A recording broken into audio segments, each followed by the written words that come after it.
Capítulo 5. La familia. Desde la fundación de la ciudad, la familia tuvo un rol muy importante porque fue la base social, religiosa y política de Roma. A continuación, se presentará qué es la familia, quiénes eran sus miembros y qué relaciones jurídicas existían en ella. También se verán los cambios que afectaban a la familia y cuál era el tratamiento de las mujeres. 1. El concepto de familia. La familia fue la unidad fundamental de la ciudad de Roma. Antes que la ciudad fuera fundada, ya existían comunidades latinas, sabinas y etruscas en el valle del río Tíber que conformaron grupos denominados familias. Con el nacimiento de Roma, los ciudadanos también se organizaron de diversas maneras para cumplir fines político-militares, como las curies. La importancia y la relevancia sociopolítica y jurídica de la familia no resultó disminuida con el pasar del tiempo. El concepto de familia en Roma difiere del que tenemos en la actualidad. Antiguamente se refería al conjunto de romanos libres que se encontraban unidos por lazos religiosos y de poder. Sus miembros contaban con antepasados que se remontaban al origen del grupo y formaban una cadena de individuos de naturaleza religiosa que les daba unidad. Cada familia podía tener un número muy grande de integrantes y estaba dirigida por un paterfamilias de quien dependían sus todos. Este sometimiento se expresaba jurídicamente a través del ejercicio de poderes, patria potestas, manes. Por ello se dice que había una idea religiosa y patriarcal de la familia antes que jurídica en los orígenes de esta institución. Ella fue muy importante para el ius civile. Aquello que unía a los miembros de una familia romana era la religión doméstica. Los romanos rendían culto a sus antepasados como dioses domésticos, cuyas máscaras mortuorias eran colocadas en un lugar de honor en la domus, casa. Por la relevancia de este culto, la familia romana agrupaba a los hombres y mujeres que tenían un vínculo religioso. El lazo de sangre no era determinante para identificar quién pertenecía a una familia, ya que era más relevante compartir la misma religión doméstica. La configuración de la familia dependía de los lazos establecidos por la religión doméstica, la que era transmitida del ascendiente varón a sus descendientes hombres y mujeres nacidos de justas nupcias y se proyectaba a través de la línea masculina. Un ser humano solamente podía tener una familia en determinado momento, si bien podía cambiar de familia por determinada circunstancia, no podía pertenecer a dos familias a la vez. Se puede afirmar que desde los inicios de la ciudad de Roma hubo una similitud entre el poder ejercido sobre las personas, patria potestas, manes y dominica potestas, respectivamente, y las cosas, dominium. Inicialmente, este poder en la familia era amplio, equiparable a la manes, poder, que ejercía el rex, de Martino, 1973, Grosso, 1965, después se diferenció y limitó. Los miembros de una familia tenían una domus o vivienda familiar. La domus tenía una función social y religiosa muy importante vinculada al culto de los antepasados. Era algo más que el lugar de residencia del grupo, ya que era la sede de los dioses domésticos. La domus era dirigida por un paterfamilias, a quien se le llamaba también dominus. Según urnas funerarias encontradas en necrópolis romanas, la domus antigua tenía forma de cabaña redonda con una habitación. Sus paredes y límites estaban custodiados por los dioses domésticos. Luego, la edificación se modificó y solía tener una planta rectangular con patio interno y peristilo. Un ejemplo de domus en el siglo I d.C. es la casa de los Betii que se encuentra muy bien conservada en Pompeya. La pertenencia a una familia podía cambiar a lo largo del tiempo. En general, pertenecían a la familia los descendientes habidos de justas nupcias y las mujeres casadas por justas nupcias cum manes con algún miembro varón de la familia. Además, un extraño podía ingresar a otra familia por la adopción de acuerdo a normas religiosas y jurídicas, ius civile. Ya que la familia fue una agrupación que puso énfasis en el vínculo religioso y el poder, esta incluyó latamente a los esclavos, a los que se llegó a denominar también familia. Así, se llamó privatae familiae a un grupo de esclavos de propiedad de un particular, de 1.15.1. El motivo por el cual los esclavos eran considerados como parte de la familia era porque estos estaban bajo el poder del paterfamilias. El concepto de familia fue evolucionando y sufrió algunos cambios cuando se dejó de lado el fundamento religioso doméstico que unía a sus miembros, su extensión también disminuyó. se buscó enfatizar la vinculación jurídica de sus integrantes y justificar su dependencia del poder del paterfamilias. 2. Los miembros de la familia. En la familia romana, el paterfamilias dirigía al grupo que se encontraba bajo su poder. En función al status familiae, los hombres y mujeres se clasificaban en sui iuris y alieni iuris, lo cual resulta expresamente referido en el digesto. Síguese otra división en el derecho respecto a las personas, porque unas personas son dueñas de sí mismas, sui iuris, y otras están sujetas a ajena potestad, alieni iuris, de 1.6.1 piar. A continuación, presentaré esta clasificación de los miembros de la familia. 2.1 Sui iuris. El sui iuris era la persona dueña de sí misma o, de su propia potestad, es decir, quien no dependía jurídicamente ni estaba bajo la potestad de otro individuo, de 1.6.1 piar. Un intento de traducción de la expresión sui iuris nos llevaría a afirmar que se trataba de un ser humano, de su propio derecho, que va en la línea de lo antes mencionado. Antiguamente, solo el paterfamilias hombre libre ciudadano romano mayor de edad era sui iuris, ya que no tenía a alguien que ejerza poder sobre él, solo él podía actuar jurídicamente. Además, había un paterfamilias en cada familia, es decir, un sui iuris. Todos los alieni iuris le obedecían y dependían del paterfamilias, este era la cabeza de su familia y no había individuos que ejercieran poderes intermedios. En la familia, el paterfamilias ejerció distintos poderes: patria potestas, patria potestad, sobre descendientes, liberi, habidos de justas nupcias. O adoptados, manes, potestad marital, sobre las mujeres casadas, uxores, con varones de la familia, y dominica potestas, potestad dominical, sobre los esclavos. En la etapa imperial se dieron modificaciones en la familia por motivos religiosos, sociales y políticos, las que tuvieron un impacto en las relaciones de sus miembros.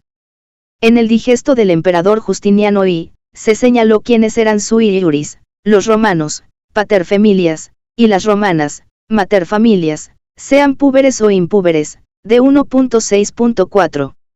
A partir de este fragmento, resulta claro que hay un cambio importante. Si bien la dirección de toda la familia seguía perteneciendo al paterfamilias, había otros sui iuris, aunque no dirigieran una familia o que no tuvieran descendencia.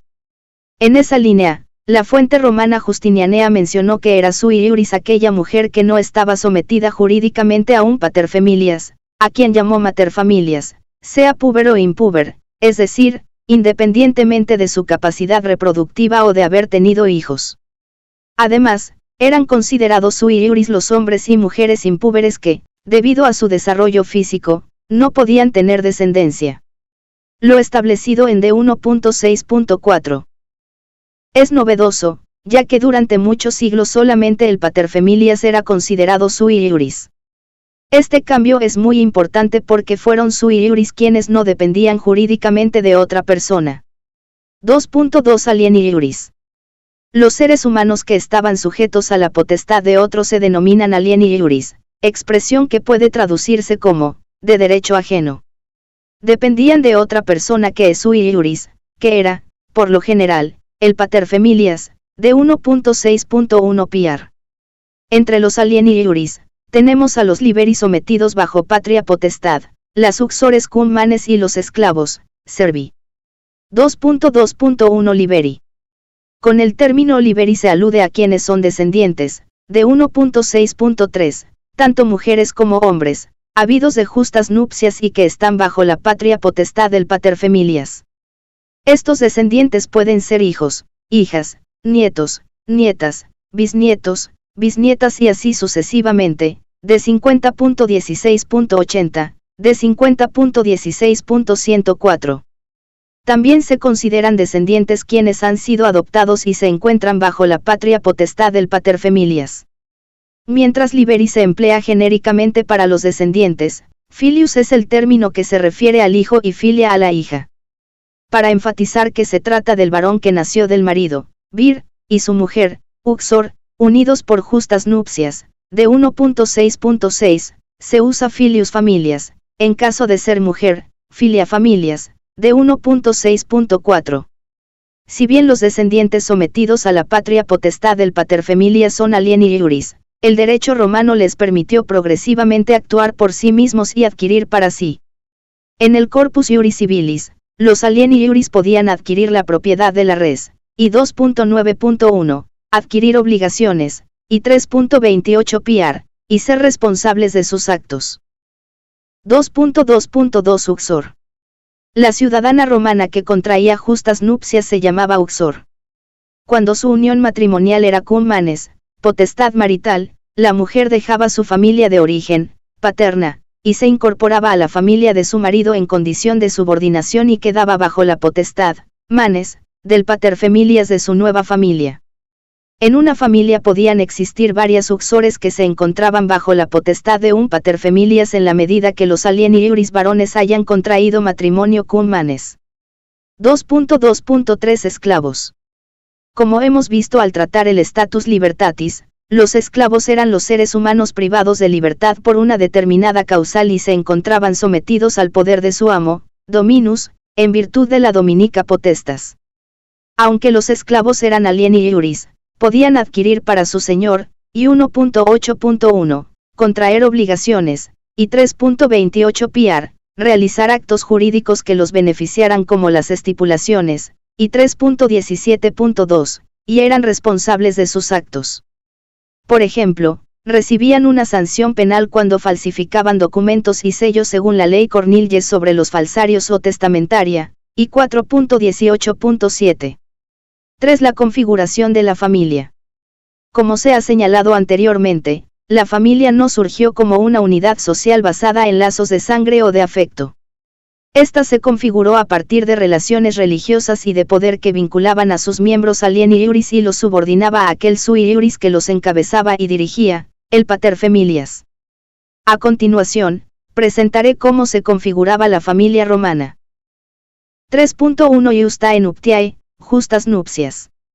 En Roma, las justas nupcias eran muy importantes porque constituían en el vínculo fundacional de la familia. A partir de la pareja casada, nacerían los hijos e hijas, sus descendientes matrimoniales. Al casarse sus hijos, tendrían descendientes que también serían parte de su familia.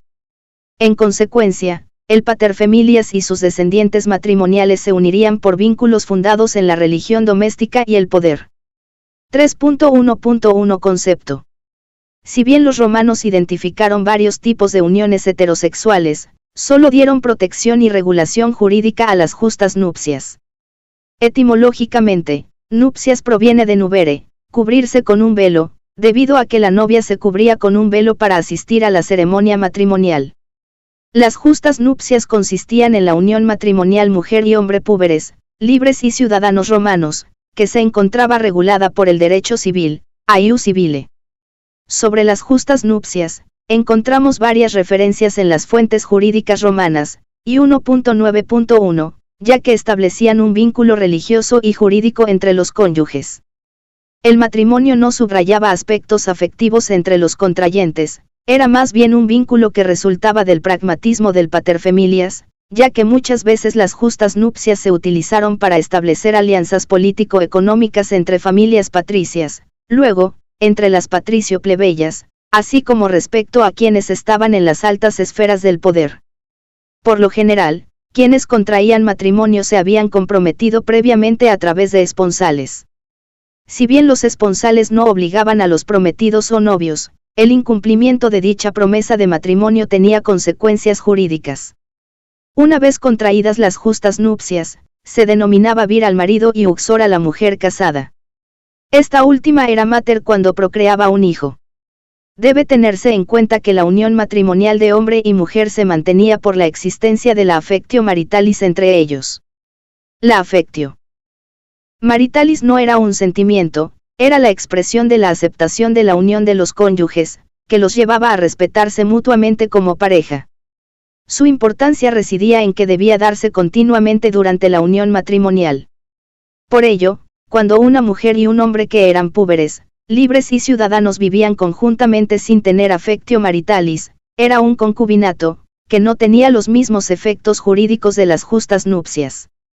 3.1.2 Requisitos. A lo largo de la historia del derecho romano, los requisitos para contraer nupcias fueron similares. Contraen entre sí justas nupcias los ciudadanos romanos, cuando se unen según los preceptos de las leyes los varones púberos con las hembras núbiles, ya sean padres de familia, ya hijos de familia, con tal que en este último caso obtengan el consentimiento de sus padres, bajo cuya potestad se hallan. Y 1.10 Piar. En atención a lo señalado en la cita anterior, tenemos los siguientes requisitos. Las justas nupcias fueron un vínculo de derecho civil, aius civile, por ello, solamente podían contraer matrimonio quienes eran ciudadanos romanos. Era una unión heterosexual. Tanto la mujer como el hombre debían ser púberes, es decir, ser individuos aptos para procrear. En las instituciones de Justiniano se estableció una edad en la que se asumía que el individuo había llegado a la pubertad y se eliminó la revisión del cuerpo por ser una práctica contra el pudor y la modestia de los contrayentes.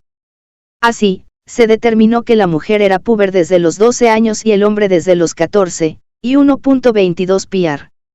No obstante, no había una edad límite para que un púber pueda contraer justas nupcias. El consentimiento para contraer matrimonio era indispensable. Cuando contraía justas nupcias un sui iuris, expresaba su consentimiento. Directamente, en caso fuese un alieni iuris, requería el consentimiento del paterfamilias del cual dependía. 3.1.3 Formalidad. En los primeros siglos de Roma, la ceremonia matrimonial se llevaba a cabo en la domus del futuro marido, siguiendo los ritos de la religión doméstica. No había una formalidad establecida por ley para celebrar el matrimonio según el derecho civil, aius civile, debido a que cada familia basaba el ritual nupcial en su religión doméstica. No hay un registro oficial de los rituales usados dentro de cada domus. Las referencias que existen aluden a los actos públicos, como el cortejo de la novia hasta la casa del futuro marido. Esta situación se mantuvo a través del tiempo ya que, incluso cuando el cristianismo fue la religión oficial de Roma, en las fuentes jurídicas no se estableció una formalidad para contraer justas nupcias. De esta manera, la formalidad es un tema en el que difiere el derecho romano del derecho civil actual. Hoy encontramos formalidades ad solemnitatem, solemnes, para contraer matrimonio en los códigos civiles contemporáneos, pero en Roma no hubo una forma establecida para casarse. 3.1.4 Algunos hitos en la legislación matrimonial romana. Como revisar todos los cambios en la legislación romana sobre las justas nupcias excedería el objetivo de este libro, voy a mencionar solo dos hitos que considero es necesario conocer. El primero es la Lex de Connubio Patrum et Plebis, también conocida como Lex Canuleia, 445 AC. Esta ley fue propuesta por el tribuno Cayo Canuleyo y con ella se eliminó la prohibición de matrimonio entre los patricios y los plebeyos, ya que ambos eran considerados ciudadanos romanos. Antiguamente, esta prohibición tuvo un motivo político y no un fundamento jurídico. El segundo hito es la legislación matrimonial de César Augusto, que se dio luego del fin de las guerras civiles en Roma. El princeps observó que se había producido un descenso de la población romana. Además, los ciudadanos no querían casarse y tener hijos. Frente a esta situación, César Augusto promulgó la Lex Iulia de Maritandis Ordinibus, 18 AC, y la Lex Papia Poppaea, 9 AC, para fomentar que los ciudadanos romanos contraigan justas nupcias. Por estas leyes, se obligaba a los hombres de rango senatorial o ecuestre, caballeros, entre 25 y 60 años a casarse con mujeres cuyas edades estén entre 20 y 50 años. Si no contraían nupcias, se les sancionaba, ya que debían pagar multas. Asimismo, se establecieron algunos límites jurídicos, como no poder recibir legados de personas ajenas a su familia. Sin embargo, la legislación matrimonial de César Augusto no tuvo el efecto esperado porque no aumentó el número de nupcias entre ciudadanos ni hubo un incremento considerable de hijos e hijas matrimoniales durante la vigencia de estas leyes. 3.1.5 La regulación sobre las justas nupcias. Como hemos visto, las justas nupcias permitían que un hombre y una mujer se unan en matrimonio y formen parte de la misma familia. Esta unión tenía aspectos religiosos y jurídicos. Las nupcias o matrimonios consisten en la unión del hombre y de la mujer, llevando consigo la obligación de vivir en una sociedad indivisible, y 1.9.1. Como se ha señalado, el matrimonio de los ciudadanos romanos estaba regulado por el Ius Civile, y 1.9.1, y establecía un vínculo jurídico entre ellos. Si bien los cónyuges estaban unidos por las justas nupcias, no se ubicaban en un plano de igualdad. Desde los primeros siglos de Roma, se entendía que toda mujer uxor estaba sometida a su marido, si él era el paterfamilias, o al paterfamilias de este cuando el cónyuge era alieni iuris. El matrimonio se entendía que era cum manes, donde la potestad marital se ejercía por el jefe de la familia del marido. En consecuencia, cuando la mujer contraía matrimonio dejaba de pertenecer a su familia de origen para incorporarse a la familia y religión doméstica de su marido. De esta forma, se rompían los vínculos religiosos y jurídicos anteriores con el fin de que la mujer casada se integre totalmente a su nueva familia y se subordine a su paterfamilias. Pasaron algunos siglos para que se admitiera que la mujer se casara sin pasar a la familia de su marido, es decir, que la unión matrimonial sea sin emanes, sin potestad marital. Al no depender del paterfamilias de su marido, ella podía seguir bajo la patria potestad de su paterfamilias y mantener los vínculos con su familia de origen. Así, la muerte de su paterfamilias podía tener como consecuencia que la uxor se convirtiera en sui iuris, aunque estuviese casada. No obstante, este supuesto no era el deseable, ya que se aspiraba a tener a la mujer dentro de la familia del marido en calidad de alieni iuris. En cuanto a formar una sociedad indivisible, hay que precisar que la pareja romana unida por justas nupcias no celebraba un contrato de sociedad. Además, hubo una evolución en el aspecto patrimonial en las justas nupcias. Inicialmente, la mujer que se casaba no tenía propiedad sobre las cosas. Con el tiempo, esta situación cambió, se instauró la dote para intentar compensar a la mujer por su desvinculación de su familia de origen y la pérdida de los derechos hereditarios. Si bien la dote contribuyó a hacer frente a los gastos de la familia a la que la uxor ingresaba, se entendió que el marido debía restituir a la mujer de los bienes dados en dote en caso de divorcio. Para los romanos, el deber de fidelidad de la mujer casada era muy importante. Se temía que una relación extramarital la llevara a concebir un hijo que no fuera de su marido y, por consiguiente, que no pertenezca a la familia. El incumplimiento del deber de fidelidad de la mujer casada era tan grave que fue sancionado severamente a través de un juicio público, el crimen de adulterio, y 4.18.4. Si bien los cónyuges vivían en una sociedad indivisible, esta podía terminar. Aunque la aspiración era que los cónyuges se mantengan casados y sean miembros de la familia, el derecho romano permitía la ruptura del vínculo matrimonial por causas distintas a la muerte. Así, las disminuciones de cabeza máxima y media llevaban a la terminación de las justas nupcias ya que el matrimonio no podía mantenerse cuando uno de los cónyuges era esclavo o perdía la ciudadanía romana. Además, se permitió el divorcio cuando se daban algunos supuestos que usualmente aludían a alguna conducta reprobable de uno de los cónyuges. La ley de las 12ª tablas admitió el repudio de la uxor, tab 4.3. La posibilidad de ruptura del vínculo matrimonial por causal o por mutuo acuerdo se mantuvo a lo largo de la historia de Roma, incluso cuando el cristianismo se convirtió en la religión oficial del imperio. Esto se aprecia en las disposiciones del digesto sobre el divorcio y el repudio, de 24.2.2 PR, de 50.16.191.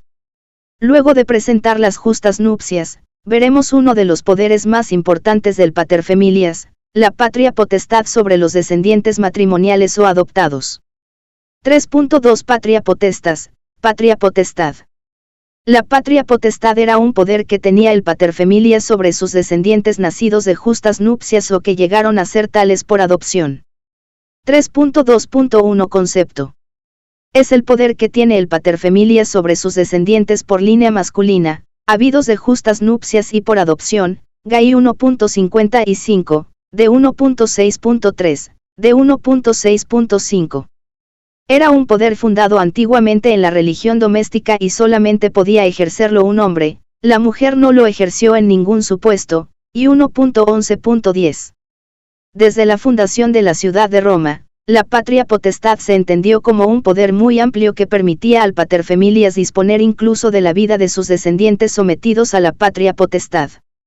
Esto se fundamenta en que el paterfamilias era la autoridad máxima de la familia, el amo y señor de todos los individuos y cosas sometidas a su poder, era el sacerdote doméstico y el juez en las disputas dentro del grupo familiar. La patria potestad establecía un vínculo de poder importante y muy fuerte que no podía ser afectado o eliminado por cualquier motivo. Sin embargo, este poder se fue limitando con el correr del tiempo debido a varios cambios sociales y al cristianismo. 3.2.2 Alieni iuris bajo patria potestad. La patria potestad era un poder ejercido por el paterfamilias sobre los liberi, es decir, sobre los descendientes mujeres y hombres nacidos de justas nupcias, de 1.6.3. También se consideraban como descendientes a quienes fueron adoptados y que pasaron a estar bajo su potestad, de 1.7.1 PR. Si se trataba de hijos nacidos fuera de las justas nupcias, se les llamaba vulgo quaesiti y no estaban sometidos a la patria potestad del paterfamilias. Los hijos e hijas eran liberi en la medida que hayan nacido de una pareja casada por justas nupcias, eran descendientes matrimoniales del vir y de su uxor. Según el digesto y las instituciones, también lo eran los descendientes matrimoniales de hijos, nietos y así sucesivamente, de 1.6.6 y 1.9.3, transmitiéndose el vínculo por vía masculina. Para determinar quiénes eran hijos matrimoniales, el derecho romano estableció la presunción de paternidad del marido, se imputaba el hijo nacido de la cónyuge a su marido, de 2, 4, 5.1, pateris est quem nuptiae demonstrant. Sin embargo, era una presunción iuris tantum, porque podía ser cuestionada a través de hechos. Al respecto, veamos en el digesto algunos supuestos relacionados a la aplicación de la presunción de paternidad del marido que ilustran claramente lo anterior. Cuando el marido cohabitó asiduamente con su cónyuge, no podrá cuestionar ni negar que el hijo de su mujer sea suyo, según el jurista Juliano. La respuesta de este jurista sería distinta si el marido estuvo 10 años ausente y, al regresar a casa, encontró a un niño de 1 año, en este caso, no será considerado su hijo, de 1.6.6. Si el marido no cohabitó con su cónyuge durante el tiempo de procreación, sea por enfermedad o por otro motivo, no podrá imputarse a la criatura como su hijo, según el jurista Cébola, de 1.6.6. Un tema abordado en el derecho romano fue la situación jurídica del concebido. La doctrina romanista discute cómo era tratado el que estaba por nacer. Al respecto, presentaré las posiciones doctrinarias que considero relevantes. La primera plantea que había una igualdad entre el concebido y el nacido, Catelano, 1986, y, en consecuencia, consagró la regla de la paridad ontológica, por la cual ambos eran seres humanos. La segunda es la teoría de la ficción, en la que el concebido era considerado nacido solamente cuando así lo establecían las normas jurídicas, Savigny, 1878, y con la condición de que nazca vivo. Cabe precisar que en las fuentes jurídicas romanas no se encuentra la palabra nasciturus para referirse al concebido. Las expresiones utilizadas son más físicas como qui in utero usant, quienes están en el útero, de 1.5.26, qui in ventre est, quien está en el vientre, de 1.5.5.2, o partus, parto, de 1.5.18. En el caso de qui in utero usant, fue usada frecuentemente en el derecho romano desde el siglo I AC por Marco Terencio Varrón hasta la codificación justinianea en el siglo VDC. En el derecho romano, resulta evidente que el concebido no estaba físicamente separado del cuerpo de la madre durante la gestación.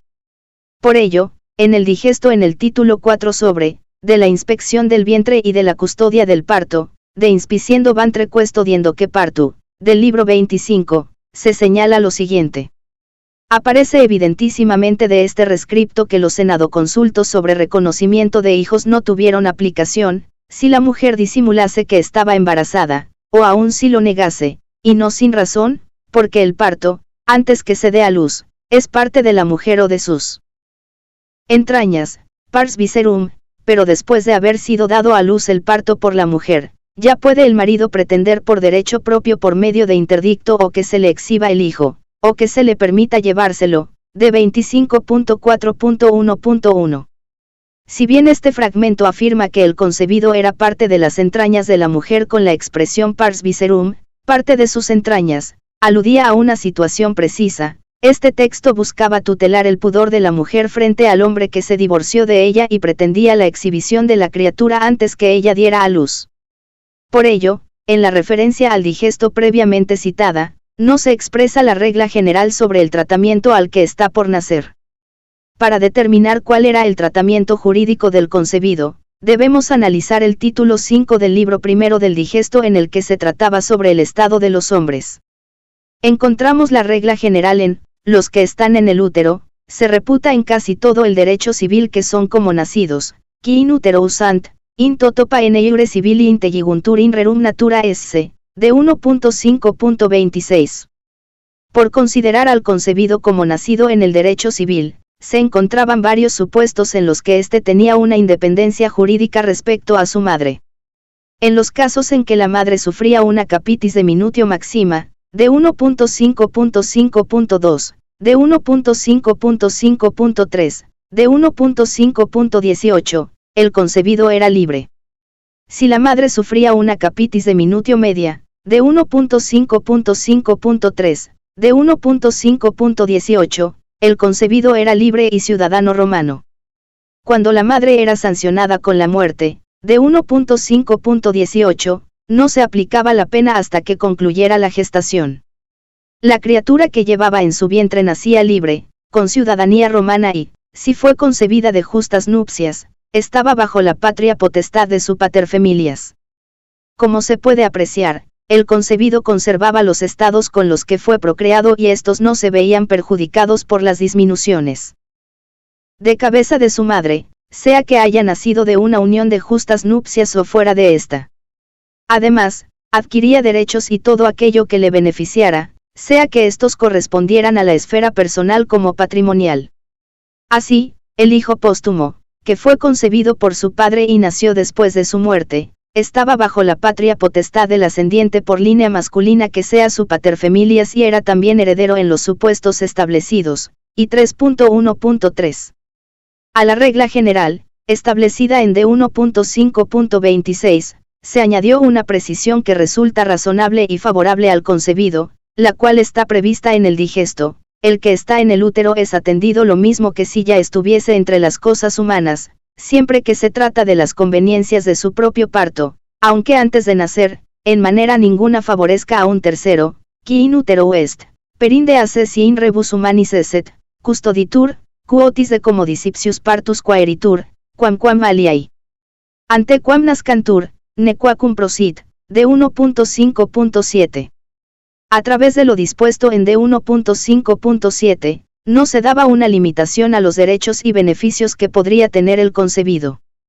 Por el contrario, se protegían expresamente los intereses del concebido, quien tendría solamente aquello que le favorezca, commodum, sin que le afecte aquello que le resultaba desfavorable o negativo, sea del ámbito personal como patrimonial. No obstante, hay que tener en cuenta lo siguiente: si bien la mujer podía dar a luz a una criatura, para que ésta sea considerada hijo o hija requería nacer con vida, de 50.16.129, luego de haber transcurrido un tiempo suficiente de gestación y tener forma humana. En cuanto a nacer con vida, hubo una larga discusión acerca de cómo se podría probar que la criatura vivió después de su separación del cuerpo de la madre. La jurisprudencia romana tuvo varias opiniones y esta discusión enfrentó a dos escuelas de juristas, los sabinianos y los proculeyanos. Estos últimos sostenían que, para nacer vivo, el recién nacido debía gritar, mientras que los primeros estimaban que bastaba cualquier manera que se pueda demostrar que la criatura nació con vida. Como respirar, C6.29.3. Además, se decía que el recién nacido debía ser perfecto, partus perfectus, lo que significaba que la gestación debía haber durado como mínimo 7 meses. Esta norma tenía como fundamento la opinión del célebre médico griego Hipócrates, de 1.5.12. Un requisito interesante de analizar es que el hijo o hija debía nacer con forma humana. En la ley de las 12ª tabla se estableció que se podría haber matado nada más al nacer el niño espantosamente monstruoso, Tav. 4.1, sin que se generara responsabilidad por dicha muerte, entonces, pareciera que el aspecto de la criatura era determinante para que sea considerado un descendiente. No obstante, en esta reconstrucción, realizada a partir del texto de Cicerón, se señala lo siguiente: de indequum esset cito necatus tamquam ex 12 tabulis insignis ad deformitatem pue, CIC. De Leg. 3 de agosto de 2019, aquí se precisa que quien tenía una forma monstruosa era un niño, pue, subrayando con el empleo de este término que esta criatura era considerada humana pese a su deformidad. En el Corpus Iuris Civilis, encontramos que el requisito de tener forma humana es abordado de la siguiente manera. No son hijos, los que, fuera de lo acostumbrado, son procreados con forma contraria a la del género humano, como si una mujer hubiera dado a luz alguna cosa monstruosa o prodigiosa. Mas el parto que amplió los oficios de los miembros humanos, hasta cierto punto parece perfecto, y así, se contará entre los hijos, non sant liberi, qui contra formam humani generis converso more procreantur, velutis simulier monstrosum aliquid, auti prodigiosum enixa sit, de 1.5.14. Del análisis de este fragmento, se puede constatar que era relevante que el recién nacido tuviese forma humana ya que, de no tenerla, no era considerado hijo y, por consiguiente, no era un ser humano al que se le diesen los derechos y la protección correspondientes. En este supuesto, solamente era una cosa corpórea, de 50.16.135. La forma humana se refería a tener una cabeza, tronco y extremidades, no aludía a otras características. En el digesto, si una criatura tenía una malformación física que resultara extraordinaria o prodigiosa, no era un hijo porque había nacido contra la naturaleza, por ejemplo, si tenía 3 pies, de 50.16.38. Pero si, por ejemplo, un recién nacido tenía 6 dedos en lugar de 5, tenía forma humana y era considerado hijo. De este modo, no se tenía en cuenta si el recién nacido tenía alguna discapacidad, bastaba que cumpliera con tener forma humana. Además de los descendientes que nacían de las uniones matrimoniales en la familia, estaban bajo patria potestad del paterfamilias los que han sido adoptados. Como veremos más adelante, la adopción no conllevaba el otorgamiento de patria potestad al adoptante en todos los supuestos, por consiguiente, ingresaría plenamente a su familia aquel que era alieni iuris del paterfamilias. 3.2.3 El ejercicio de la patria potestad. Desde la fundación de la ciudad de Roma, la patria potestad se entendió como un poder muy amplio que permitía al paterfamilias disponer de la vida de sus descendientes. Por ello, se afirmaba que tenía derecho de vida y muerte sobre sus alieni iuris. Esto se fundamenta en que el paterfamilias era la autoridad máxima de la familia, el amo y señor de todos los individuos y cosas sometidas a su poder, era el sacerdote doméstico y el juez del grupo familiar en la domus.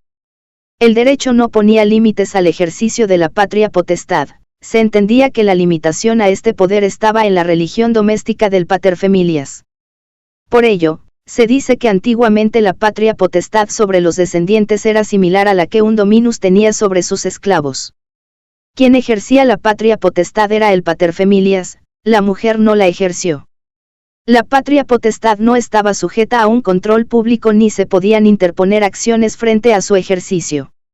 Esto se debe a que era entendida como un poder, no como un derecho o facultad y, menos aún, como una obligación frente a los alieni iuris. En consecuencia, el paterfamilias no estaba obligado a dar cuentas del ejercicio de su patria potestad sobre los miembros de su familia. Sin embargo, el ejercicio de la patria potestad sufrió una evolución en Roma, ya que fue limitándose con el correr del tiempo debido a varios cambios sociales y al cristianismo. Además, los alieni iuris empezaron progresivamente a adquirir derechos y participar más en la esfera jurídica. Los descendientes bajo patria potestad pudieron adquirir la propiedad de las cosas y el paterfamilias solamente contaba con el usufructo de estas, y 2.9.1, contraían obligaciones, y 3.28 PR, y podían ser responsables de sus actos, entre otros. A pesar de ello, la posición del paterfamilias como jefe único en la familia y la afirmación de que la patria potestad era un poder al que se sometían jurídicamente los alieni iuris no se modificaron en el derecho romano. 3.2.4 La terminación de la patria potestad. La patria potestad establecía un vínculo importante y muy fuerte entre el paterfamilias y los alieni iuris sometidos a él. En principio, este vínculo no podía ser disuelto por un tercero ni podía ser afectado por cualquier motivo. Sin embargo, este poder podía terminar y, en consecuencia, se disolvía la relación entre el paterfamilias y los alieni iuris. Esto sucedía en los siguientes supuestos. Si se producía la muerte del paterfamilias, los hijos e hijas dejaban de ser alieni iuris y se convertían en sui iuris. En el caso de los nietos, nietas y demás descendientes, seguían siendo alieni iuris bajo la patria potestad del ascendiente en línea masculina correspondiente, quien se convertía en el paterfamilias, y 1.12 piar. Si se producía la muerte de un alieni iuris, la patria potestad sobre éste terminaba. No obstante, el paterfamilias seguía ejerciéndola sobre los otros descendientes. Por ejemplo, si moría un hijo y había tenido descendientes en sus justas nupcias, los nietos y nietas se mantenían bajo la patria potestad del abuelo paterno. Cualquier disminución de cabeza del paterfamilias causaba la terminación de la patria potestad que se ejercía sobre los alieni iuris, sea que éste se convirtiera en esclavo, y 1.12.3, sea deportado.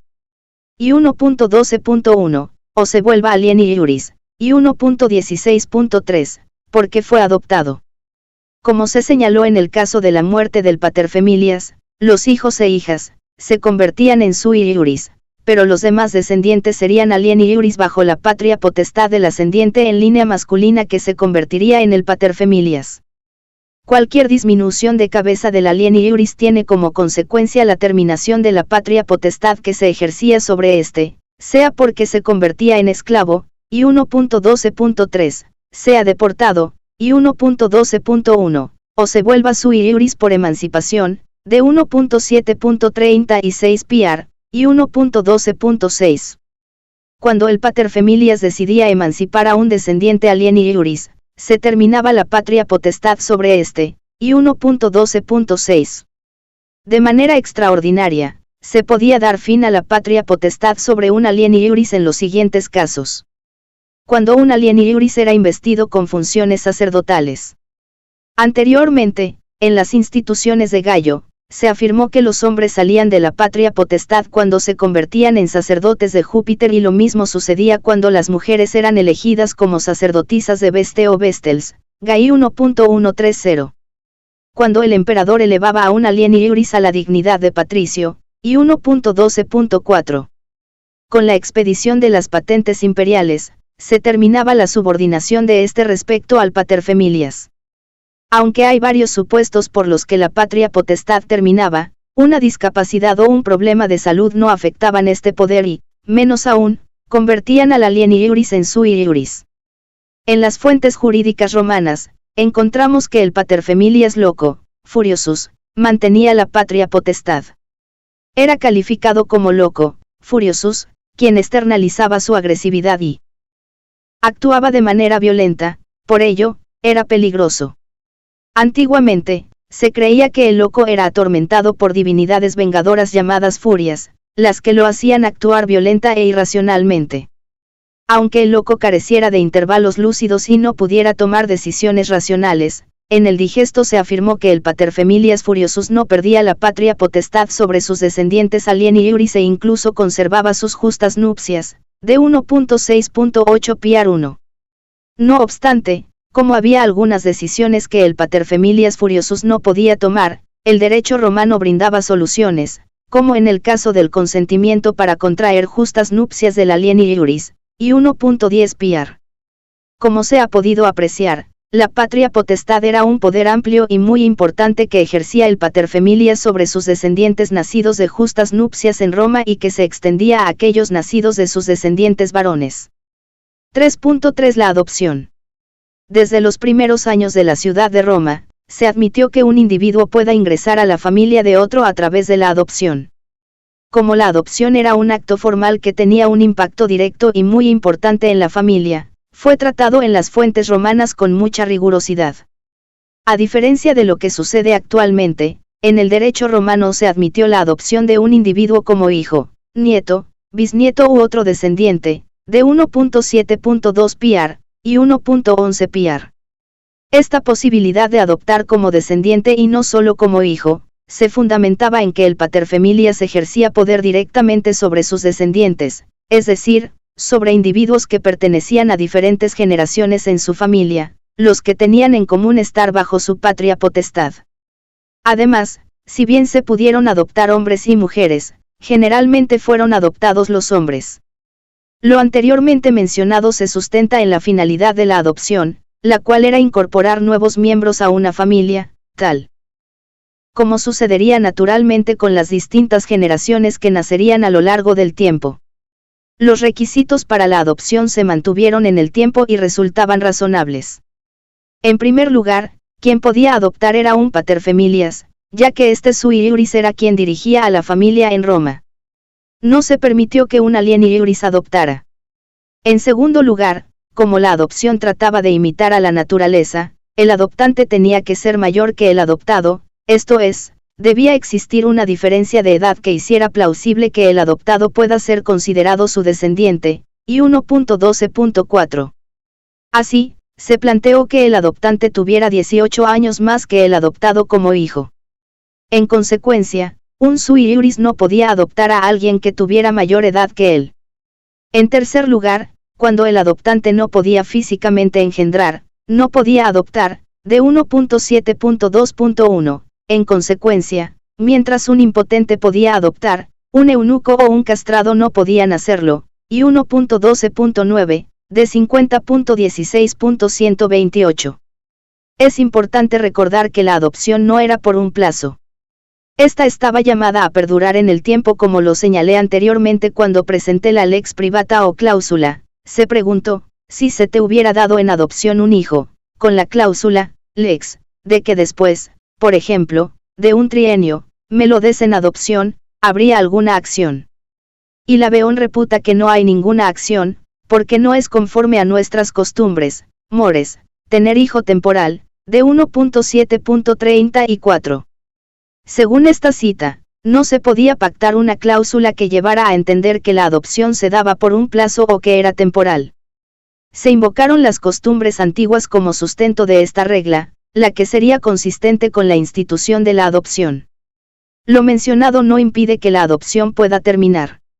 Además de los motivos naturales como la muerte del adoptante o del adoptado, el hijo o descendiente adoptado podía ser, a su vez, dado en adopción posteriormente o emancipado.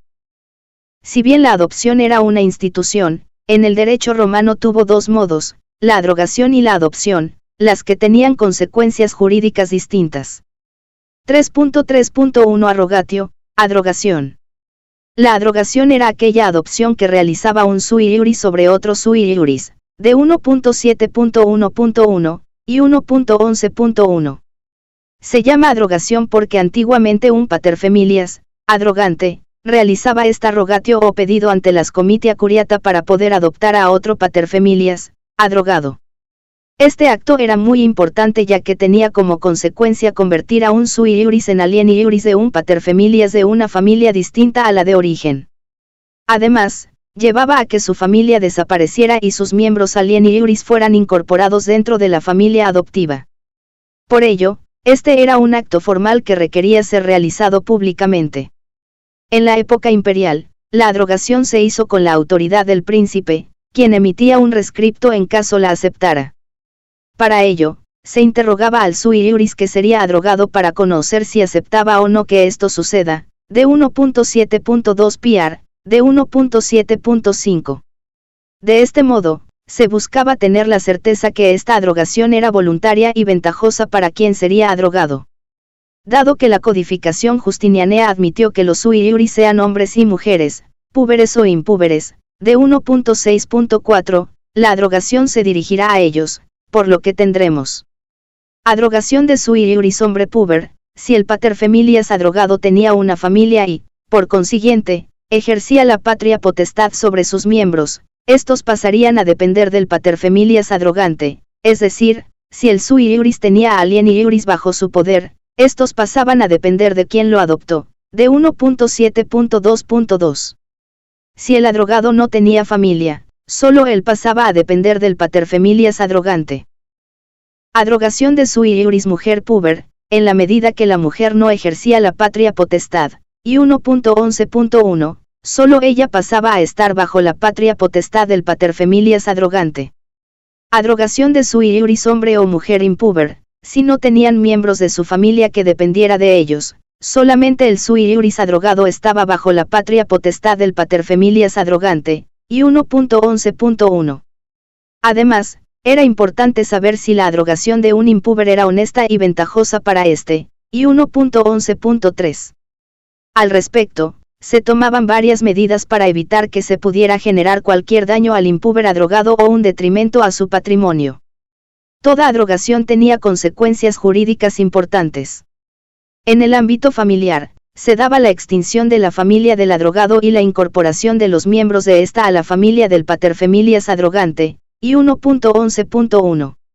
En cuanto al estado del adrogado, sufría una capitis de minutio minima, y 1.16.3, por lo que pasaba de ser sui iuris a alieni iuris, ya que estaba sometido a la patria potestad del paterfamilias adrogante.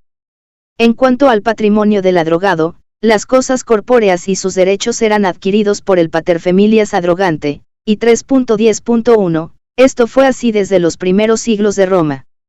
Sin embargo, en la época imperial se modificaron estos efectos y en la codificación de Justiniano se dieron reglas que resultaban comunes para los hijos naturalmente habidos y los adoptivos. En este caso, el adrogado mantenía sus derechos y la propiedad sobre sus bienes y el paterfamilias adrogante solo tenía el usufructo sobre estas res. Si el adrogado moría como miembro aún de la familia adoptiva, la propiedad de sus bienes pasaba al paterfamilias adrogante, y 3.10.2. De otro lado, el paterfamilias adrogante no estaba obligado a pagar las deudas del adrogado según lo dispuesto por el derecho civil, y 3.10.3. 3.3.2 Adopción. Esta adopción se realizaba por un sui iuris sobre un alieni iuris, de 1.7.1.1, y 1.11.2. En la adopción no se producía la capitis de minutio minima del adoptado porque no había un cambio en el status familiae del alieni iuris, este seguía dependiendo de un paterfamilias, quien ejercía la patria potestad. La decisión de llevar a cabo una adopción era tomada por dos sui iuris, cada uno era paterfamilias de su respectiva familia. La adopción se hacía con la autoridad del magistrado, de 1.7.1.1, y 1.11.2, quien debía interrogar al sui iuris del cual el adoptado dependía, de 1.7.5. Además, el magistrado interrogaba al alieni iuris que sería adoptado, con el fin de saber si aceptaba o no que esto suceda, de 1.7.2 piar. En este caso, la adopción no se extendía a la familia del adoptado y el alieni iuris era quien recibía los efectos de la adopción, de 1.7.2.2. Antiguamente, el alieni iuris adoptado pasaba a estar bajo la patria potestad del paterfamilias adoptante. Además, desaparecía todo vínculo religioso y jurídico entre el adoptado y el paterfamilias de su familia de origen. Sin embargo, los efectos de la adopción sufrieron varios cambios en el tiempo. En la época imperial, se discutió por qué esta conllevaba necesariamente a la terminación de todo vínculo jurídico entre el adoptado y su familia de origen. Con la adopción, el paterfamilias quedaba en adopción a un descendiente alieni iuris sufría la pérdida de poder que ejercía sobre él, el adoptado se veía incorporado a una familia nueva y se desvinculaba jurídicamente de su familia de origen. Estos resultados no eran siempre satisfactorios. En la codificación de Justiniano, se planteó una solución que puede ser criticada, pero intentó responder los cuestionamientos anteriores. Se establecieron los siguientes supuestos. Si el adoptante era ascendiente paterno o materno del adoptado, adquiría la patria potestad sobre el adoptado y el paterfamilias de la familia de origen dejaba de ejercer el poder sobre este alieni iuris, y 1.11.2. Si el adoptante era un extraño, es decir, no era ascendiente del adoptado, el alieni iuris seguía bajo la patria potestad del paterfamilias de la familia de origen. De este modo, la adopción no afectaba el vínculo de poder con el paterfamilias, pero no integraba al alieni iuris adoptado a la familia del adoptante, y 1.11.2. Excepcionalmente se permitió a la mujer sui iuris adoptar para consolarla por la muerte de sus hijos. Ella solamente pudo hacerlo a través de la adopción porque no podía ejercer patria potestad, y 1.11.10. Así, el paterfamilias de la familia de origen del adoptado seguía ejerciendo la patria potestad sobre el alien iuris adoptado. Como hemos visto, hubo dos modos de adoptar en el derecho romano. Por la adrogación, el sui iuris adrogado sufría una capitis de minutio minima y sus alien iuris pasaban a depender del paterfamilias adrogante. Quien era adoptado, no tenía cambios en su status familiae. 4. Los cambios en el status familiae. Como hemos visto, la conformación de la familia se dio por vínculos de poder que antiguamente tuvieron un fundamento religioso y jurídico. Sin embargo, se podían dar cambios en la familia por variaciones en el status familiae de sus miembros, como veremos a continuación. 4.1 La emancipación. Los descendientes alien iuris sometidos a la patria potestad de su paterfamilias podían dejar de estar subordinados por emancipación. Esta decisión de emancipar correspondía exclusivamente al paterfamilias, quien no estaba obligado a hacerlo. Así, se enfatiza el respeto al paterfamilias y la importancia de la patria potestad en Roma. En la medida que liberar a uno o varios alien iuris de su poder tenía efectos en la familia, era un acto voluntario que requería cumplir con ciertas formalidades. Antiguamente, la emancipación se llevaba a cabo a través de una venta ficticia del alien iuris, como se menciona en la ley de las 12ª tablas, si el padre de familia ha vendido 3 veces al hijo, sea el hijo libre de su potestad paterna, tab 4.2. Más adelante, se consideró adecuado que este acto lo lleve a cabo el paterfamilias ante la autoridad pública competente, que podría ser el juez o el magistrado, y 1.12.6. La emancipación tenía como consecuencia que el alien iuris salía de la patria potestad de su paterfamilias, dejaba de ser parte de su familia y se convertía en sui iuris, por lo que sufría una disminución de cabeza mínima, y 1.16.3. Por lo general, la terminación de la patria potestad sobre el descendiente era irrevocable y tampoco podía ser entendida como temporal.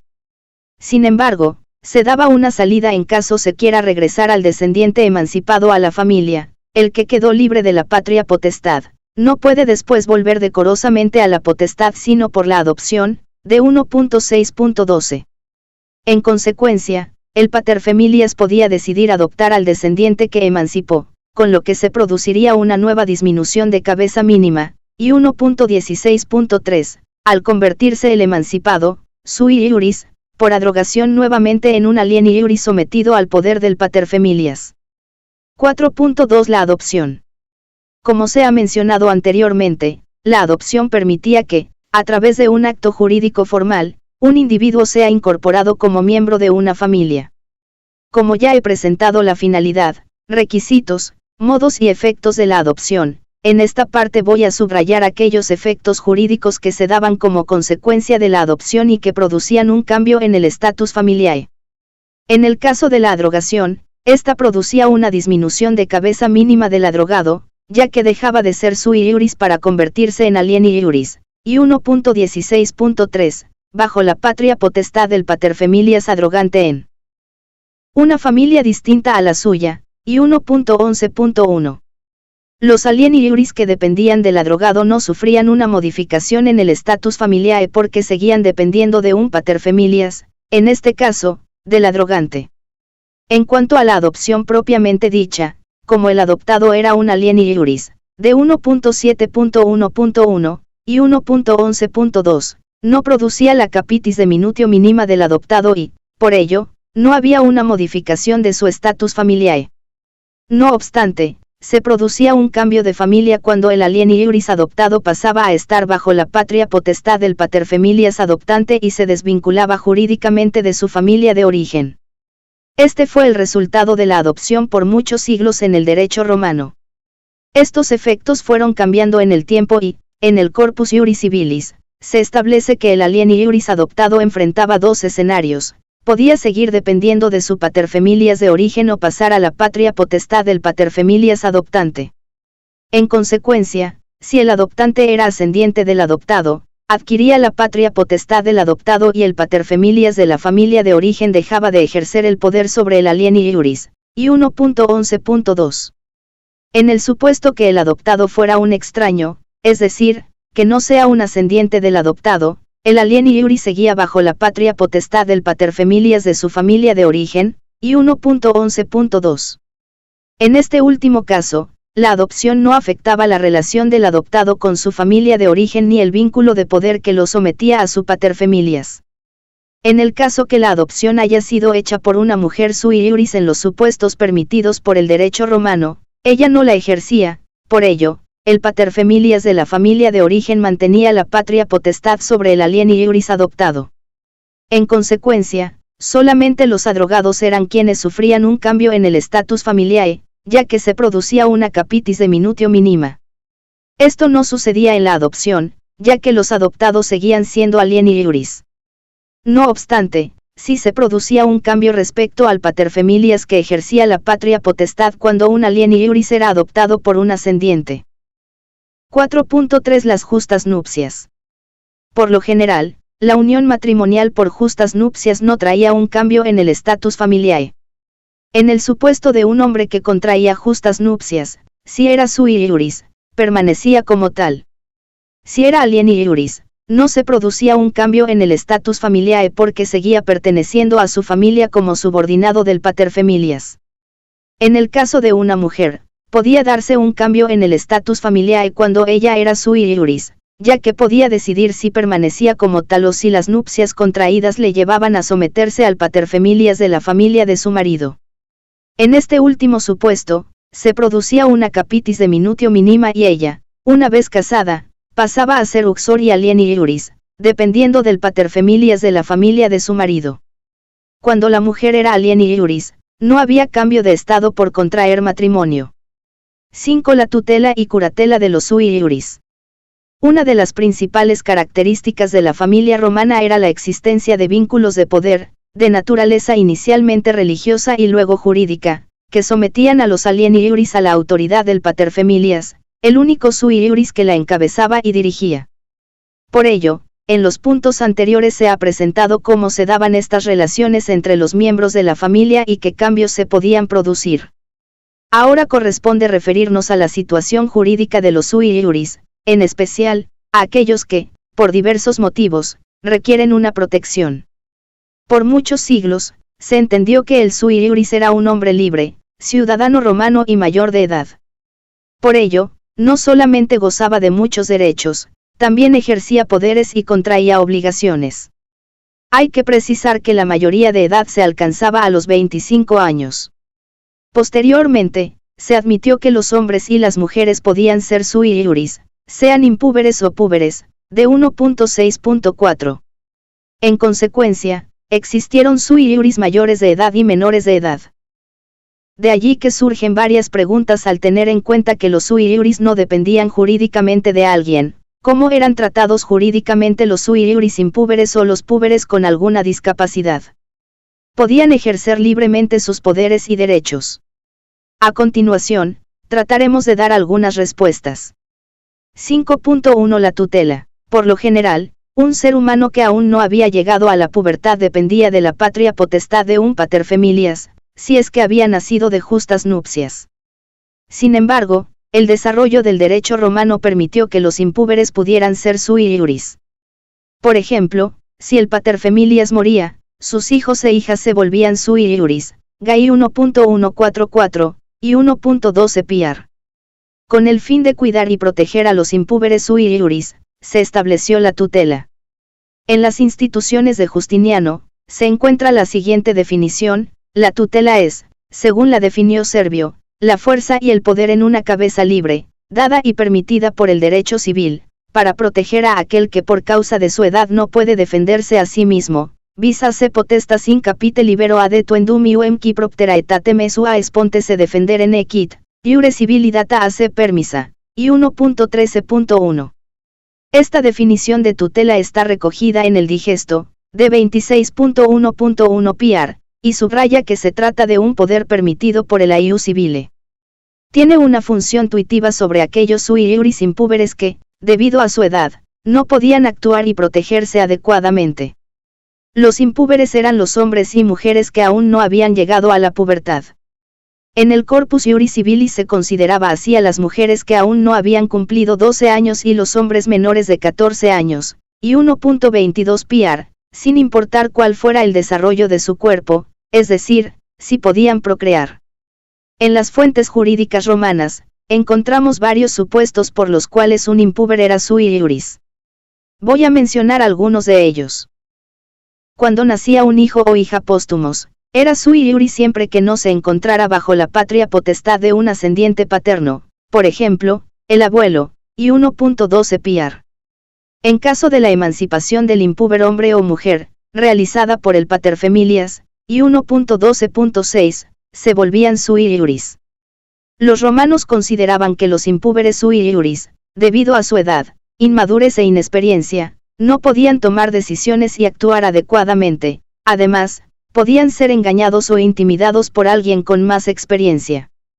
Por ello, era necesario que, para actuar, estén acompañados por un tutor, quien tenía autoridad sobre ellos. Esto se fundaba en el ius naturale, y 1.20.6. Es importante resaltar que, como eran sui iuris, estos impúberes no podían estar bajo un poder del tutor que sea similar a la patria potestad. Si esto hubiese pasado, dejaban de serlo para convertirse en alieni iuris, con lo cual se produciría una capitis de minutio minima. Esto no sucedía, ya que la tutela era un poder distinto, que no alteraba el status familiae del pupilo impúber, este mantenía la condición de sui iuris mientras estaba bajo la tutela. Al hombre o mujer impúber se le otorgaba un tutor y se entendía que también a todo su patrimonio, y 1.25.17. Por ello, el tutor debía cuidar de la salud y bienestar de su pupilo o pupila, no solo de sus asuntos patrimoniales, debía organizar su educación, velar por su salud y brindarle el acompañamiento necesario para que éste se convierta en un ciudadano o ciudadana de Roma. Los tutores podían ser nombrados de varias maneras, como lo establecía el derecho romano. El nombramiento podía hacerse por testamento, Gai 1.154-155, luego, y 1.14.1. En la medida que éste sea válido, el tutor designado se hacía cargo del sui iuris impúber. Además, debía ser designada una persona capaz de desempeñar la tutela. Se excluía, por ejemplo, al loco, furiosus, o al menor de 25 años, y 1.14.2. A este tipo de tutor se le llamaba tutor testamentario. Se hacía cargo del sui iuris impúber. Además, debía ser designada una persona capaz de desempeñar la tutela. Se excluía, por ejemplo, al loco, furiosus, o al menor de 25 años, y 1.14.2. A este tipo de tutor se le llamaba tutor testamentario. En caso de no haber un nombramiento por testamento, se tenía en cuenta a los parientes agnados próximos para desempeñar la tutela, a quienes se les denominaba tutores legítimos, y 1.15 PR. La ley de las 12ª tablas ya mencionaba la posibilidad de nombrar tutores legítimos, tabú B6, y también en las instituciones de Gallo, Gai 1.155-156. Estos agnados eran establecidos en el derecho romano, y 1.15.1, teniendo en cuenta el parentesco por agnatio, agnación, el que era un vínculo jurídico de ius civile. En caso de no darse los dos supuestos anteriores, el tutor podía ser nombrado por el magistrado, y 1.20 PR, con el fin de brindar al impúber el acompañamiento necesario. Esta era la tutela dativa. Por lo general, el tutor era un hombre libre y ciudadano romano, sea sui iuris o alieni iuris, y 1.14 PR, y tenía poder sobre el pupilo o la pupila. El tutor acompañaba al pupilo en diversos actos de su vida con el fin de buscar lo más provechoso o ventajoso para éste. Por ello, la presencia del tutor era necesaria cuando el pupilo o la pupila contraían obligaciones o asumían compromisos, y 1.21 PR, pedían la posesión de bienes, y 1.21.1, recibían una herencia por fideicomiso, y 1.21.1, entre otros. De otro lado, no se requería su participación si los pupilos realizaban un acto que les beneficiaba, como estipular que se les dará una cosa, y 1.21 piar. La tutela acababa en momentos distintos y tuvo consecuencias diferenciadas en caso se tratara de un hombre o mujer sui iuris.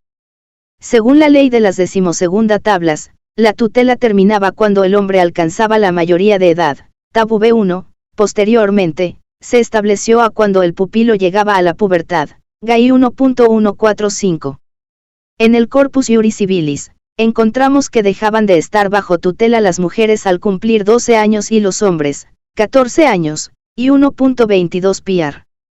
También acababa por la muerte del pupilo o del tutor, y 1.22.3, por las disminuciones de cabeza máxima, si el tutor o sui iuris impuber caían en esclavitud, media, si el tutor o el sui iuris impuber eran sancionados con la deportación, y mínima, si el sui iuris impuber era drogado y se convertía en alieni iuris, entre otros supuestos, y 1.22.1. Por la muerte del pupilo o del tutor, y 1.22.3, por las disminuciones de cabeza máxima, si el tutor o sui iuris impuber caían en esclavitud, media, si el tutor o el sui iuris impuber eran sancionados con la deportación, y mínima, si el sui iuris impuber era drogado y se convertía en alieni iuris, entre otros supuestos, y 1.22.1. O infirmitas concilii en GAI 1.114 y 1.190, también en D22.6.9 piar, por ello debían depender permanentemente del tutor para ejercer sus derechos, realizar diversos actos y contraer obligaciones. En la ley de las 12ª tablas, encontramos la primera mención a esta tutela sobre las mujeres. Los antiguos quisieron que las mujeres, aun habiendo alcanzado la mayoría de edad, estén bajo tutela, excepto las vírgenes vestels, las cuales quisieron que fueran libres, veteres, voluerunt feminas, etiam si perfecta aetatis sint, in tutela s, tabú B1. Como se puede apreciar, existió una tutela permanente sobre las mujeres desde el siglo V AC con la finalidad de protegerlas.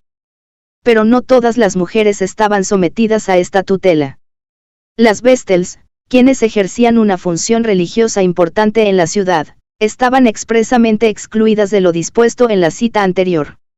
En el siglo II DC, Gallo nos presenta un cambio, los sui iuris salían de la tutela al llegar a la pubertad.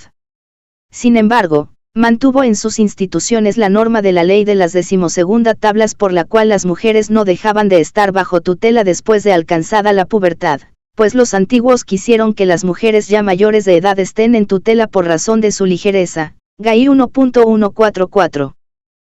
Esta ligereza, animi levitatem, atribuida a las mujeres, fue el argumento que se utilizó desde épocas arcaicas para impedir que ellas salieran de la tutela al alcanzar la mayoría de edad. Sin embargo, se admitía una excepción, que estaba en la Lex Iulia iti Papia Poppaea, siglo I AC. Esta ligereza, animi levitatem, atribuida a las mujeres, fue el argumento que se utilizó desde épocas arcaicas para impedir que ellas salieran de la tutela al alcanzar la mayoría de edad. Sin embargo, se admitía una excepción, que estaba en la Lex Iulia iti Papia Poppaea, siglo I AC. Si bien Gallo reconoció que la regla general era que la mujer no lograba salir de la tutela al alcanzar la pubertad, admitió que se aplicaba la excepción de la Lex Iulia iti Papia Poppaea, siglo I AC, a la mujer que tenía varios hijos. Las mujeres ingenuas se libran de la tutela por el derecho de ser madre de 3 hijos, trium liberorum iure, las libertas, por el de cuarto, GAI 1.194. No se brindó una explicación en las fuentes jurídicas sobre por qué la mujer que fue madre de 2 hijos necesitaba estar sujeta a la tutela y la que tenía 3 podía dejar de estarlo. Lo que resulta claro en las fuentes es que la maternidad de varios hijos o sus funciones religiosas como ser vestel podían excepcionalmente liberar a una mujer sui iuris de la tutela que permanentemente se ejercía sobre ella. Esta situación cambió con el correr del tiempo, ya que las mujeres tuvieron una mayor participación social y jurídica. Finalmente, la tutela de las mujeres fue eliminada expresamente del Corpus Iuris Civilis porque la norma recogida en las instituciones de Justiniano estableció que la mujer salía de la tutela al cumplir los 12 años, y 1.22 piar. A continuación, veremos qué sucedía cuando el sui iuris alcanza la pubertad. 5.25.2 La curatela buscaba proteger a aquellos sui iuris que, pese a ser púberes, no podían hacerse cargo de sus negocios ni de su patrimonio, como el loco, furiosus, o el pródigo. La llegada de un ser humano a la pubertad en el mundo romano fue un evento importante. En épocas arcaicas, los cambios físicos producidos en el individuo eran constatados para verificar que sea puber. Para el hombre, luego de la inspección del cuerpo, existía un ritual que marcaba el paso de niño a ciudadano romano que se llevaba a cabo en la Liberalia, el festival en honor al dios Liber, según Ovidio, Fasta I 3.771-779. En consecuencia, el joven puber se rasuraba la barba y, a partir de ese momento, vestía la toga virilis, toga viril. De este modo, se encontraba apto para realizar las actividades correspondientes al ciudadano romano, así como cumplir el servicio militar. En el caso de la mujer, también se realizaba el examen del cuerpo para determinar si había llegado a la pubertad. Si bien la pubertad se alcanzaba con el desarrollo del aparato reproductivo y se constataba con el examen del cuerpo, se dejó de lado esta práctica por ser entendida como contraria al pudor, y 1.22 PR, tanto para las mujeres como para los hombres. En consecuencia, se estableció que las mujeres llegaban a la pubertad cuando cumplían los 12 años y los hombres a los 14 años, y 1.22 PR, es decir, la norma fijó la edad en la que el ordenamiento jurídico consideraba que un ser humano había alcanzado la pubertad, sin depender esta de su desarrollo corporal. Como se explicó en la tutela, hubo varios supuestos por los cuales un ser humano puber se convertía en sui iuris. Con la muerte del paterfamilias que ejercía la patria potestad, sus hijos e hijas dejaban de depender de este, y 1.12 PR. En el caso de la emancipación del puber, sea hombre o mujer, realizada por el paterfamilias, y 1.12.6. Por lo general, una persona sui iuris puber debería estar apta para actuar en el mundo jurídico. Sin embargo, los juristas romanos consideraron que se daban supuestos en los cuales un sui iuris requería protección jurídica. Por lo general, una persona sui iuris puber debería estar apta para actuar en el mundo jurídico. Sin embargo, los juristas romanos consideraron que se daban supuestos en los cuales un sui iuris requería protección jurídica. C, ya que en ambos casos no podían administrar su patrimonio, en consecuencia, podían perjudicar a la familia. Posteriormente, se establecieron otros supuestos por los cuales un sui iuris puber estaba bajo curatela. Por motivo de edad, cuando el sui iuris puber tenía menos de 25 años, debía tener un curador que lo asista en sus negocios, y 1.23 PR. Esta curatela era temporal y se fundamentaba en que sui iuris, por su juventud e inexperiencia, era vulnerable al engaño y otros riesgos al momento de contraer obligaciones. La presencia del curador no era permanente, ya que era exigible cuando quien estaba sometido a curatela requería administrar o disponer de su patrimonio. Así, a partir de los 25 años, se entendía que el sui iuris alcanzaba la mayoría de edad y podía ejercer directamente sus derechos y contraer obligaciones. Cuando era loco, cura furiosi como hemos visto anteriormente, el furiosus era aquel que se encontraba en un estado de locura y actuaba de manera violenta, en consecuencia, no aludía a cualquier situación que le privara de discernimiento. Desde la ley de las 12ª tablas, se estableció que quien esté privado de discernimiento y se comporte violentamente requiere la asistencia del curador, tabú B7a. En este caso, la curatela se otorgó también a quienes tenían más de 25 años, ya que bastaba constatar que era un furiosus. El curador se encargaba tanto de cuidar de la integridad física del furiosus como su patrimonio, ya que éste no podía hacerse cargo de sí mismo ni disponer de sus cosas. La cura furiosi se mantuvo a lo largo de los siglos, ya que la encontramos también en la codificación justinianea, y 1.23.3. Es interesante recordar que el furiosus no sufría una afectación a sus estados o derechos por su estado de locura, seguía siendo sui iuris, no perdía la patria potestad, de 1.6.8 PR, ni se afectan las justas nupcias, de 1.6.8 PR, ni la propiedad, de 1.6.8.1. En la codificación justinianea, y 1.23.3. Es interesante recordar que el Furiosus no sufría una afectación a sus estados o derechos por su estado de locura, seguía siendo sui iuris, no perdía la patria potestad, de 1.6.8 PR, ni se afectan las justas nupcias, de 1.6.8 PR, ni la propiedad, de 1.6.8.1.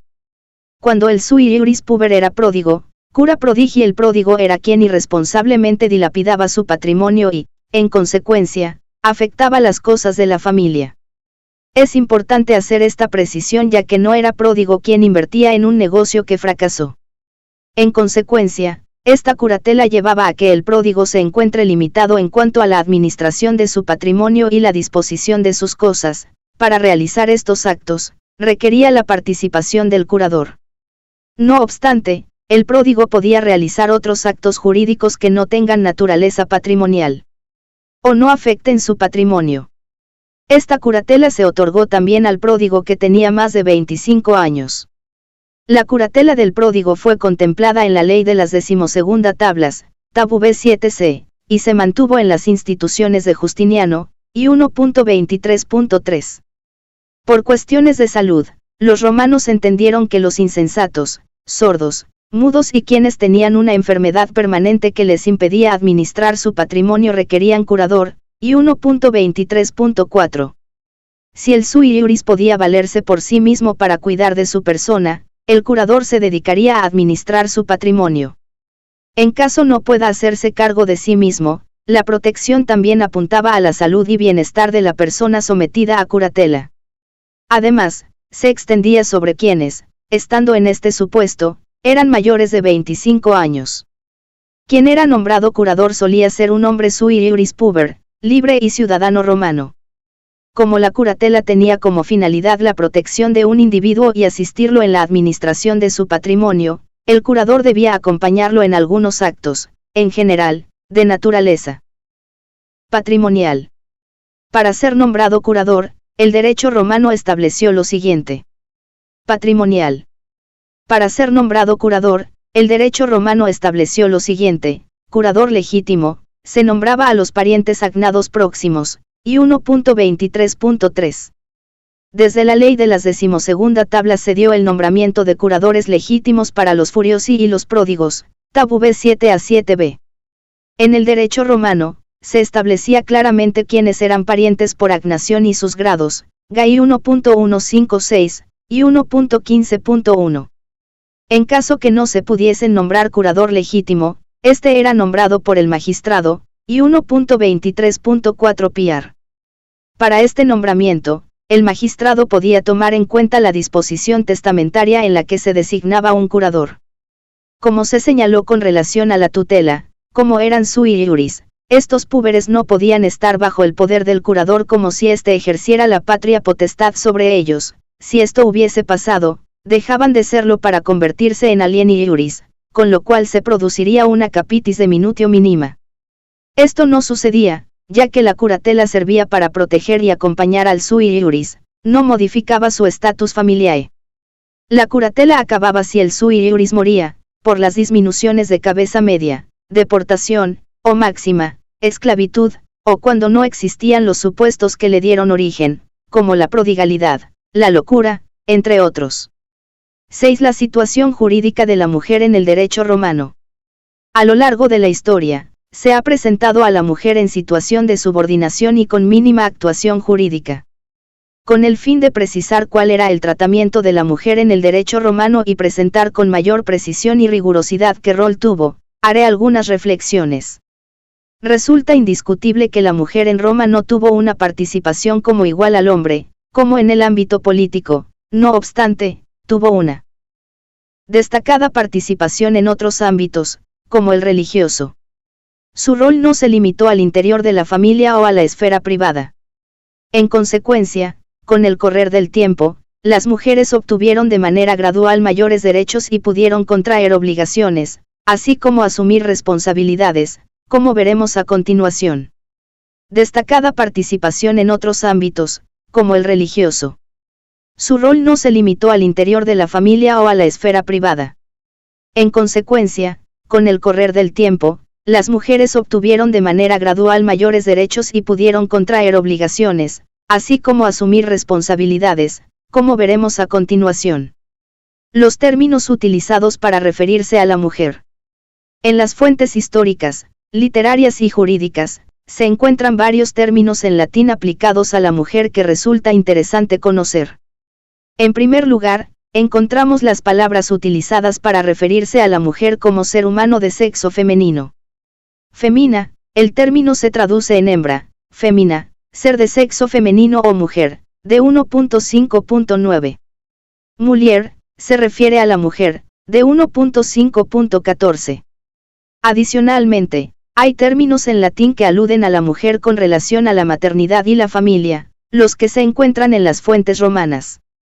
Mater, hacía referencia a la madre biológica, de 1.5.15, la mujer que había gestado y dado a luz a un hijo o hija. Matrona, esta palabra tenía una connotación social, ya que se refería a quien era o había sido cónyuge de un ciudadano romano honorable, la que se comportaba correctamente de acuerdo a su dignidad. Uxor, era la cónyuge de un ciudadano romano, casada por justas nupcias, de 1.5.8.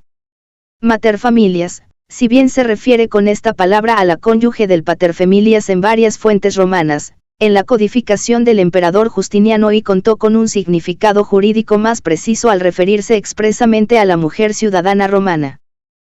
Que es sui iuris, sea puber o impuber, de 1.6.4. En el digesto, se enfatizó que una materfamilias no dependía jurídicamente de otra persona, sin importar su edad. Que es sui iuris, sea puber o impuber, de 1.6.4. En el digesto, se enfatizó que una materfamilias no dependía jurídicamente de otra persona, sin importar su edad.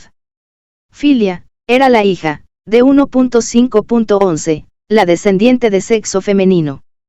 Si la hija era habida de justas nupcias, filia familias, estaba bajo la patria potestad de su paterfamilias hasta que se diera algún supuesto de salida de esta, como contraer justas nupcias cum manes o ser emancipada, por ejemplo. Luego de revisar estos términos, se presentará cómo se encontraba la mujer en algunas esferas y cuál era su actuación jurídica. 6.2 En la esfera religiosa. Las mujeres tuvieron una participación importante en la esfera religiosa desde la fundación de la ciudad de Roma, tenían rituales directamente a su cargo. Esta afirmación se puede corroborar con lo señalado en el mito fundacional, en el que Rea Silvia, la madre de Rómulo y Remo, fue consagrada como Vestel. Ella pertenecía a un pueblo latino anterior al nacimiento de Roma. Las Vestels tenían funciones relevantes en el ámbito religioso público y un tratamiento jurídico especial. Como sacerdotisas de Veste, una divinidad importante para la ciudad porque era la diosa romana del hogar, se encargaban de cuidar el fuego sagrado en Roma. Las Vestels eran mujeres seleccionadas rigurosamente desde pequeñas entre las niñas más inteligentes y hermosas que eran descendientes de las familias patricias. Para una familia, era un honor y un privilegio que una mujer sea elegida para servir a Veste. Durante los años en los que se comprometían al servicio de la diosa, las sacerdotisas recibían una educación muy especial en cuestiones religiosas, debían permanecer vírgenes para estudiar los textos sagrados y observar correctamente los rituales. El incumplimiento de sus deberes era severamente castigado, la violación del voto de castidad, por ejemplo, era castigada con la muerte. Además, ellas eran responsables de mantener encendido el fuego sagrado en el templo de Veste que se encontraba en el Foro Romano. De mantener encendido el fuego sagrado en el templo de Veste que se encontraba en el Foro Romano. Además del culto de Veste, la mujer romana participó en los ritos de la religión doméstica, así como en los cultos públicos. No obstante, el rol sacerdotal más importante en la familia lo tuvo el paterfamilias. Posteriormente, la ciudadana romana tuvo una presencia y participación relevante en los diversos cultos en Roma. Con el cristianismo, la mujer tuvo un rol más importante, como sucedió con Flavia Julia Helena, la madre del emperador Constantino I, llamado el Grande. 6.3 En la esfera política. Aunque fue considerada ciudadana romana, de 1.6.4, la mujer no gozó ni ejerció ningún derecho político. Ser ciudadana de Roma significaba que ella pertenecía a la ciudad y se le aplicaba el ius civile, pero su ciudadanía no conllevaba que tenga ni ejerza derechos políticos. A lo largo de la historia, la mujer no votó ni participó en las asambleas populares, no fue parte del Senado, no pudo ser elegida para desempeñar una función pública ni ejerció cargo público, de 50.17.2 PR. Sin embargo, ello no impidió que muchas mujeres romanas tuvieran gran influencia política en diversos momentos históricos con una participación relevante y destacada, según señalan las fuentes históricas. A modo de ejemplo, podemos recordar el rol que desempeñaron Livie durante el principado de su cónyuge Octavio, conocido como César Augusto, Julia Mesa en la ascensión al poder de su nieto el emperador Marco Aurelio Antonino Augusto, llamado Heliogábalo, y la influencia de la emperatriz Teodora en el gobierno, así como en algunas modificaciones legales establecidas por su cónyuge, el emperador Justiniano I. Participación relevante y destacada, según señalan las fuentes históricas. A modo de ejemplo, podemos recordar el rol que desempeñaron Livie durante el principado de su cónyuge Octavio, conocido como César Augusto, Julia Mesa en la ascensión al poder de su nieto el emperador Marco Aurelio Antonino Augusto, llamado Heliogábalo, y la influencia de la emperatriz Teodora en el gobierno, así como en algunas modificaciones legales establecidas por su cónyuge, el emperador Justiniano I. En la esfera moral, a cada mujer se le exigía guardar una conducta apropiada e intachable, es decir, ser honesta. Su conducta debía ser irreprochable tanto en público como en privado, con el fin de no afectar el honor de la familia a la que pertenecía. Esta exigencia de ser honesta se mantuvo a través del tiempo. Un ejemplo de la exigencia de honestidad de la mujer lo tenemos en Plutarco, quien en su obra Vidas Paralelas, narró un incidente que involucró a Pompeya, uxor de Julio César. El joven patricio Publio Clodio Pulcro, enamorado de Pompeya, ingresó a la casa del general romano durante la fiesta de la buena diosa, Bona Dea, en la que solamente podían participar mujeres y los hombres estaban prohibidos de asistir. Clodio se disfrazó de mujer para entrar en la casa y seducirla. Pero no logró su objetivo, ya que, cuando se descubrió su engaño, huyó. Luego de conocer estos hechos, Julio César decidió divorciarse de ella porque, aunque estaba seguro de la honestidad de Pompeya y no había duda de que ella no le había sido infiel, consideraba que su cónyuge debía estar por encima de cualquier cuestionamiento moral, ni siquiera debía ser sospechosa de infidelidad ni de indecencia. Por ello, se dijo que la mujer de César no solo debe ser honesta sino también debe parecerlo. 6.5 En la esfera jurídica. Inicialmente, las mujeres libres y ciudadanas romanas tenían escasa participación en el mundo jurídico. Al respecto, la ley de las 12ª tablas afirmó que las mujeres que alcanzaban la mayoría de edad seguían bajo tutela, tabú B1, ello fue confirmado por Gallo, Gai 1.145. La mayoría de mujeres no podía dejar de estar sometida a los poderes, patria potestas, manes, que el pater familias ejercía sobre ellas. Como hemos visto, la excepción a esta regla general era el tratamiento dado a las vestels, quienes no se encontraban sujetas a esta tutela por sus funciones religiosas. Afirmó que las mujeres que alcanzaban la mayoría de edad seguían bajo tutela, tabú B1, ello fue confirmado por Gallo, Gai 1.145.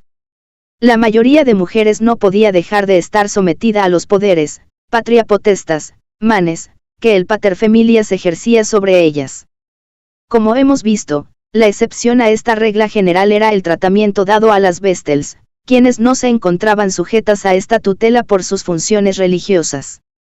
Hacia fines de la República, las mujeres tuvieron una actuación mayor fuera de los muros de la domus y ello causó un impacto en el mundo jurídico.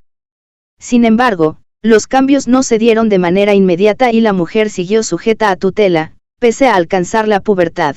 Gai 1.144-145, hasta el siglo II DC. En la etapa imperial, las mujeres contaron con más derechos y pudieron contraer obligaciones.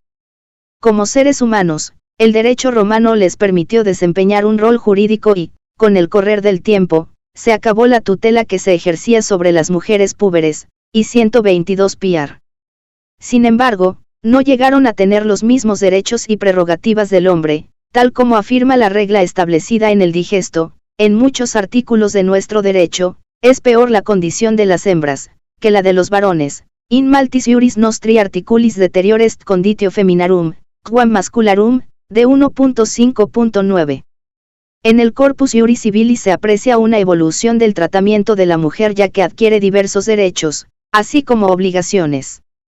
Con el tiempo, fue considerada sui iuris, de 1.6.4, y pudo adoptar, en algunos supuestos, y 1.11.10. Sin embargo, hubo algunos espacios que siguieron fuera de su alcance o le fueron prohibidos jurídicamente. En efecto, no pudieron ejercer la patria potestad sobre sus descendientes nacidos de justas nupcias ni la manes que tenía el paterfamilias sobre la uxor, tampoco tuvo derechos políticos ni asumió una función pública. Pudieron ejercer la patria potestad sobre sus descendientes nacidos de justas nupcias ni la manes que tenía el paterfamilias sobre la uxor, tampoco tuvo derechos políticos ni asumió una función pública. Un claro ejemplo de la progresiva eliminación de situaciones más desfavorables para la mujer lo tenemos en la derogación del Senado Consulto Claudiano, y 3.12.1. Este Senado Consulto establecía una pena muy severa para la mujer libre que mantenía un vínculo afectivo y sexual con un esclavo ajeno, si es que su amo no aceptaba dicha relación. La mujer sufría una disminución de cabeza máxima, se convertía en esclava y perdía su patrimonio. Para darle esta sanción, se asumía que la mujer no era capaz de frenar sus pasiones y debía, por ello, ser castigada severamente y perder su libertad. Es importante tener en cuenta que el Senado Consulto Claudiano solamente se aplicaba a las mujeres libres, no a los hombres. En el caso de un hombre libre que mantenía una relación sexual con una esclava ajena, aunque el dueño de la esclava estuviera en desacuerdo, no estaba sujeto a tal sanción. Por ello, su derogación fue necesaria ya que esta injusta sanción fue considerada por Justiniano como indigna de nuestro siglo, y 3.12.1. Después de la revisión anterior, la regla del digesto sobre la condición de las mujeres puede ser leída de una manera positiva, ya que ésta admitió que la mujer contara con algunos derechos similares a los del hombre. No obstante, hombre y mujer no eran tratados jurídicamente como iguales porque existían aún escenarios en los que la mujer estaba en situación de inferioridad o resultaba excluida. Esta regla no fue novedosa, tampoco lo fue el resultado del amor y admiración de Justiniano y por su cónyuge, la emperatriz Teodora. Es indudable que la enérgica personalidad de Teodora tuvo una gran influencia en varias decisiones del emperador, pero las bases del D1.5.9 son anteriores. Al respecto, considero que esta expresa el reconocimiento a una mayor actuación jurídica de la mujer, así como su creciente rol en las relaciones sociales y económicas de la época imperial. Emperatriz Teodora. Es indudable que la enérgica personalidad de Teodora tuvo una gran influencia en varias decisiones del emperador, pero las bases del D1.5.9 son anteriores. Al respecto, considero que esta expresa el reconocimiento a una mayor actuación jurídica de la mujer, así como su creciente rol en las relaciones sociales y económicas de la época imperial. 7 preguntas. 1. ¿Quiénes conformaban la familia romana? 2. ¿Qué poderes ejercía el paterfamilias en la familia? 3. ¿En qué supuestos se modificaban las relaciones de familia?